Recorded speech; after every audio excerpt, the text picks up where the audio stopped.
Halo, Assalamualaikum warahmatullahi wabarakatuh. Selamat malam teman-teman.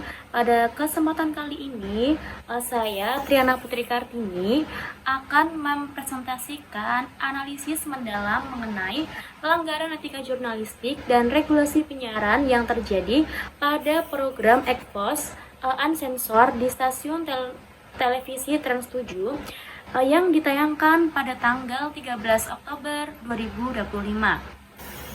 Jadi analisis ini mengacu pada dua instrumen utama, yaitu Kode Etik Jurnalistik sebagai pedoman moral serta Undang-Undang Penyiaran Nomor 32 Tahun 2002 sebagai landasan hukum positif yang berlaku di Indonesia. Oke, jadi untuk agenda pembahasannya, yang pertama itu ada latar belakang. Jadi tentang kemerdekaan pers dan dua instrumen dan regulasinya. Yang kedua ada kronologi kasus. Jadi kita akan membahas bagaimana peristiwa ini itu bermula dan berkembang. Kemudian ada analisis etika. Untuk analisis etika itu pelanggaran berdasarkan kode etik jurnalistik. Kemudian ada analisis regulasi.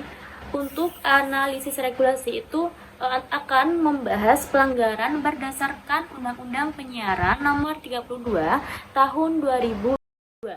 Kemudian yang terakhir itu ada dampak publik, rekomendasi, dan kita sertai dengan kesimpulan. Oke, lanjut. Untuk di slide ketiga ada di latar belakang. Jadi untuk kemerdekaan pers di Indonesia itu bukan sekedar hak yang bebas tanpa batas. Jadi sarana strategis bagi masyarakat itu memperoleh informasi guna meningkatkan kualitas kehidupan. Namun kemerdekaan ini harus dijalankan dengan penuh tanggung jawab. Insan pers dan lembaga penyiaran wajib memperhatikan 4 hal penting. Yang pertama, kepentingan bangsa. Yang kedua, tanggung jawab sosial. Yang ketiga, keberagaman masyarakat dan kehormatan terhadap norma-norma agama. Jadi, untuk menjamin hal tersebut, terdapat dua instrumen utama yang menjadi koridor operasional media di Indonesia. Yang pertama, ada kode etik jurnalistik. Jadi, kode etik jurnalistik ini menjadi pedoman etika moral bagi seluruh jurnalis dalam menyajikan informasi yang akurat dan bertanggung jawab. Yang kedua, ada Undang-Undang Penyiaran Nomor 32 Tahun 2002 yang menjadi landasan hukum positif bagi seluruh lembaga penyiaran, khususnya di televisi swasta. Jadi tujuan analisis ini itu hadir untuk membedah sejauh mana kedua instrumen tersebut dilanggar dalam kasus nyata yang terjadi pada tayangan di Trans 7. Oke, kemudian ada di slide keempat itu ada kronologi kasus. Jadi mari kita lihat bagaimana kasus ini terjadi secara kronologis. Tahap pertama itu ada di peristiwa. Jadi untuk peristiwa pada tanggal 13 Oktober 2025, Trans 7 itu menayangkan program investigasi kriminal yang bertajuk Ekpos Unsensor. Jadi program ini tuh memuat konten seputar lingkungan pesantren, khususnya pada Pondok Pesantren Lirboyo. Kemudian untuk pelanggaran, jadi konten tersebut itu dinilai tidak akurat. Karena apa? Karena bersifat tendensius dan secara naratif maupun visual itu sangat-sangat melecehkan marwah kiai serta institusi pesantren. Jadi tidak ada verifikasi memadai sebelum tayangan itu disiarkan.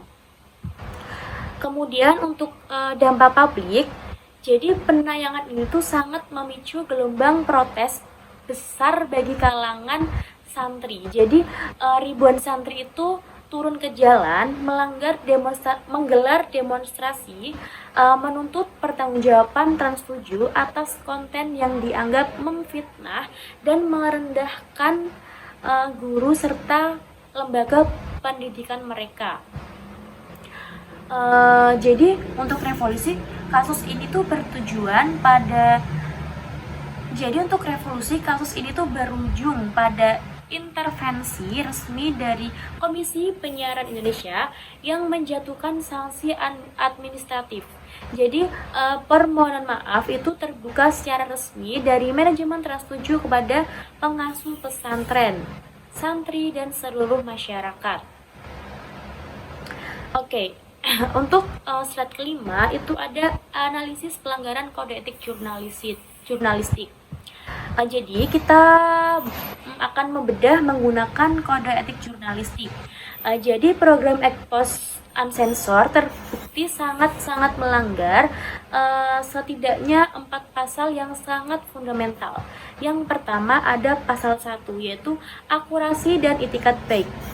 Jadi jurnalis itu wajib menghasilkan berita yang sangat-sangat akurat dan tidak beritikat buruk. Jadi narasi program ini menyudutkan Ponpes Lirboyo tanpa fakta yang objektif yang dapat dipertanggungjawabkan.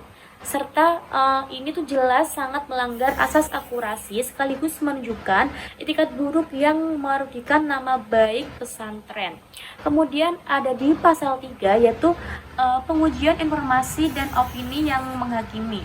Jadi wartawan itu diwajibkan untuk menguji informasi melalui cek dan recheck. Jadi untuk penayangan itu yang sangat sensitif itu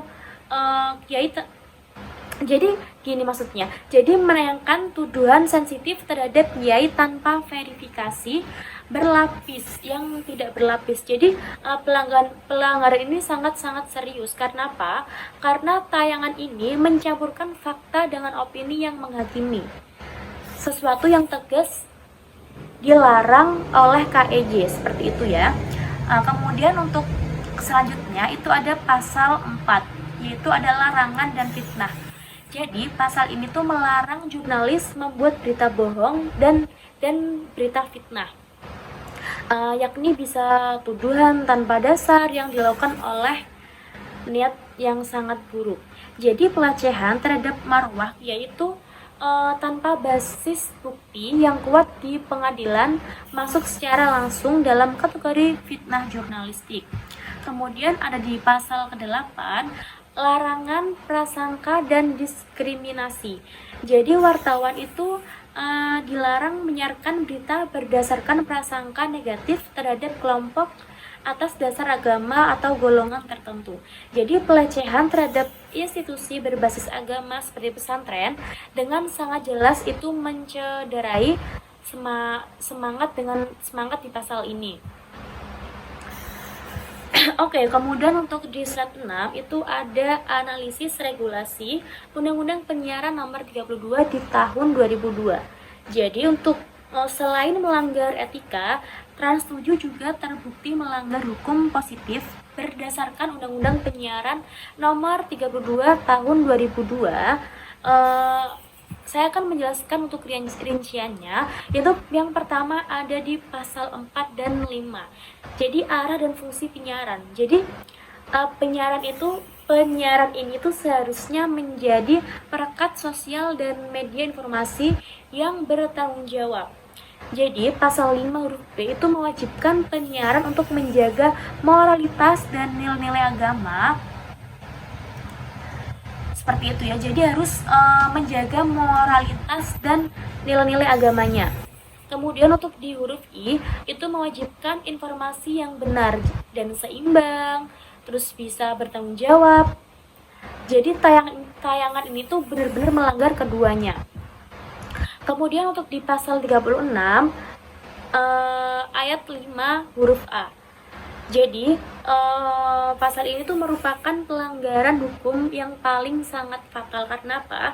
Karena isi siaran tersebut secara tegas dilarang bersifat fitnah, menghasut, menyesatkan, dan bohong. Jadi sangat-sangat fatal untuk pasal 36 ini.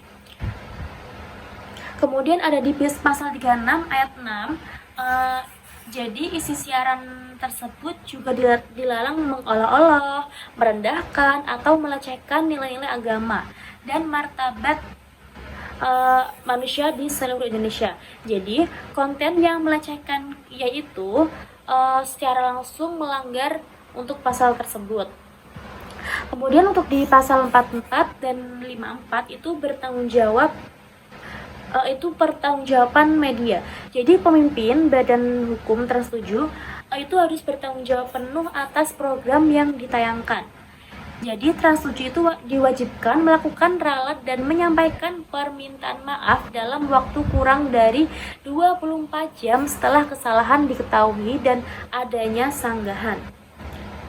Oke, yang terakhir itu ada di pasal 8 dan pasal 55 keabsahan sanksi KPI. Jadi KPI ini memiliki wewenang penuh untuk mengawasi siaran dan menjatuhkan sanksi administratif. Jadi sanksi yang diterima Trans 7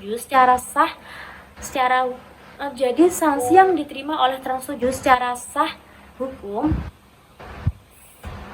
Maksudnya gini, sanksi yang diterima oleh Trans 7 sah secara hukum.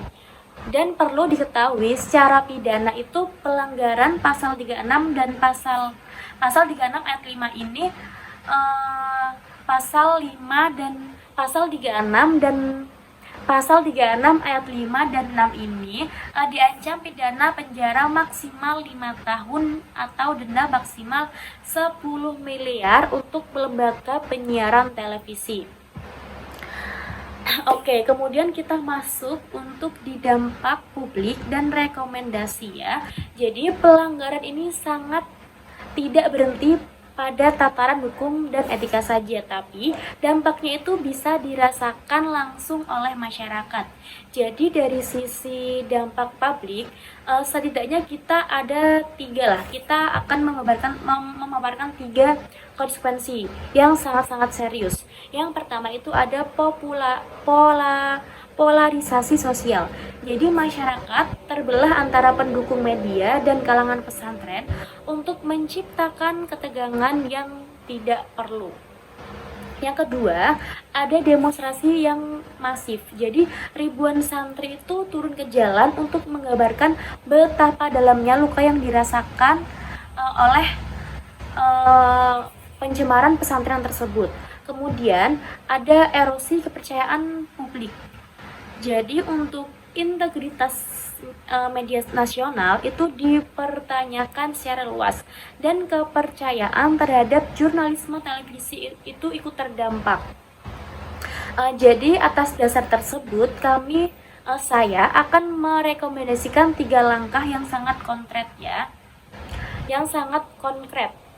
Yang pertama itu ada penguatan mekanisme gatekeeping internal. Jadi setiap konten yang sensitif itu harus sangat melewati verifikasi dan sensor berlapis-lapis sebelum ditayangkan.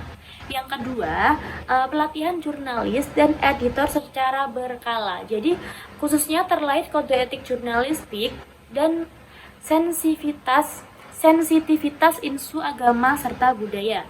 Yang ketiga, ada transparansi mekanisme koreksi. Jadi untuk ralat dan permintaan maaf itu harus ditayangkan secara terbuka, tidak lebih dari 24 jam setelah kesalahan teridentifikasi. Oke, selanjutnya kita masuk ke kesimpulan dan penutup. Jadi sebagai menutup, bisa dikesimpulan kasus Expose Unsensor ini di Trans 7 adalah cerminan nyata bagaimana pelanggaran etika jurnalistik ini dan regulasi penyiaran dapat berdampak luas dalam masyarakat. Jadi dari analisis yang telah saya paparkan itu dapat disimpulkan yang pertama, Trans 7 itu melanggar 4 pasal kode etik jurnalistik, yaitu pasal 1, pasal 3, pasal 4, dan pasal 8. Kemudian Trans 7 juga melanggar Undang-Undang Penyiaran Nomor 32 Tahun 2002 pada pasal 4, pasal 5, pasal 36, pasal 44, dan 54. Kemudian ada sanksi KPI sah secara hukum dengan ancaman pidana hingga 5 tahun penjara dan denda 10 miliar. Yang terakhir, media itu wajib menjadi perangkat sosial. bukan sumber popularisasi dan perpecahan.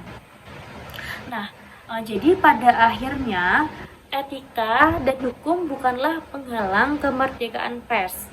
Jadi keduanya itu adalah fondasi utama kepercayaan publik terhadap media. Oke, mungkin cukup sekian presentasi saya. Kurang lebihnya saya mohon maaf jika ada kekurangan. Terima kasih atas perhatiannya. Kami terbuka untuk pertanyaan mungkin atau diskusi, boleh banget. Saya izinkan. Seperti itu ya. Bisa ditulis di kolom komentar. Jadi saya akhiri. Wassalamualaikum warahmatullahi wabarakatuh.